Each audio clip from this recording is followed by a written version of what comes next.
नमस्कार, मी तेजू.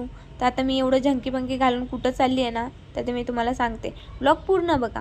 आणि ॲक्च्युली ना हा व्लॉग नागपंचमीचा होता, जो मी आज अपलोड करते आहे, कारण मला जरा उशीरच झाला टाकण्यासाठी. सो तुम्हाला सांगते, आमच्या इथे नागपंचमीचा कार्यक्रम आयोजित केला होता महिलांसाठी. सो इथे सगळे बघू शकता, इथे खूप साऱ्या महिला आल्या होत्या आणि इथे डान्स वगैरे चालू होता आणि मी जरा लेटच गेले ना, म्हणून मला मधनंच डान्स बघायला भेटला होता. तर इथे ना हा स्माइली ग्रुप होता, ज्यांनी डान्स केला आणि लिटरली ह्यांनी 8 मिनटं कंटिन्यूअस डान्स केला होता आणि खूप छान ह्यांची स्ट्रेंथसुद्धा होती आणि ह्यांना 3 दिवसा अगोदर कळालं होतं की आपल्याला डान्स करायचा आहे. सो त्यांनी प्रिपरेशन पण तेव्हाच चालू केली. तर खरंच ह्यांनी खूप छान डान्स केला होता सगळ्या बायकांनी. त्याच्यानंतर इथे गेमसुद्धा होते आणि गेम पण ना इतके छान छान आणि वेगवेगळे होते ना. तर सर्वात आधी गेम घेतली होती, ज्याच्या बॅगेमध्ये ना सगळ्यात जास्त कॉईन असतील ना तो तर ज्याच्या बॅगेमध्ये एका बाईच्या बॅगेमध्ये लिटरली 49 कॉईन्स होते.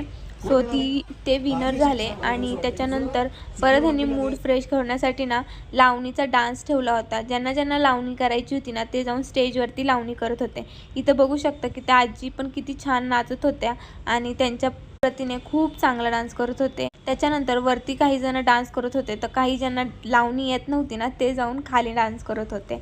आणि खरंच खूप छान असा कार्यक्रम झाला होता आणि ह्या शीतलताई ज्यांनी हा प्रोग्राम आयोजित केला होता. त्यानंतर हा ग्रुप परत आला होता आणि ह्यांनी परत 5-10 मिनटं डान्स केला. म्हणजे ह्यांची स्ट्रेंथ किती छान असेल ना, विचार करूनच भारी वाटतंय. त्यानंतर हा ग्रुपनी डान्स केल्यावरती एक गेम घेतली, जी म्हणजे नाव घेण्याची.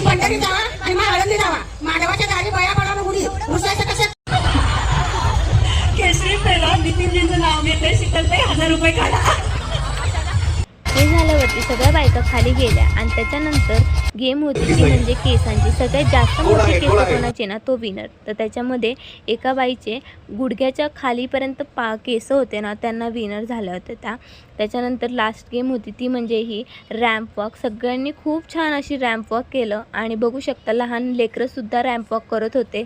त्यानंतर हा लास्ट परफॉर्मन्स आहे ना तो फर्स्ट नंबर काढणारच होता, कारण ह्यांनी सगळ्यात छान आउटफिटसुद्धा घातला होता आणि त्याच्यानंतर ह्यांचा नंबरसुद्धा आला. त्यानंतर इथे लास्ट म्हणजे एक लकी ड्रॉ होता, जे की 3 नंबर निघणार होते. त्याची सगळेजण खूप जास्त वाट बघत होते आणि तो क्षण आला होता आणि त्याच्यामध्ये 3 जणांचे नंबरसुद्धा लागले आणि ते विनर झाले. आता नागपंचमी होती म्हटल्यावरती झोका तर बांधणारच होते आणि झोक्यावर इतके सगळेजण तुटून पडले होते ना की कधी झोका आम्हाला भेटतो असं झालं होतं सगळ्यांना.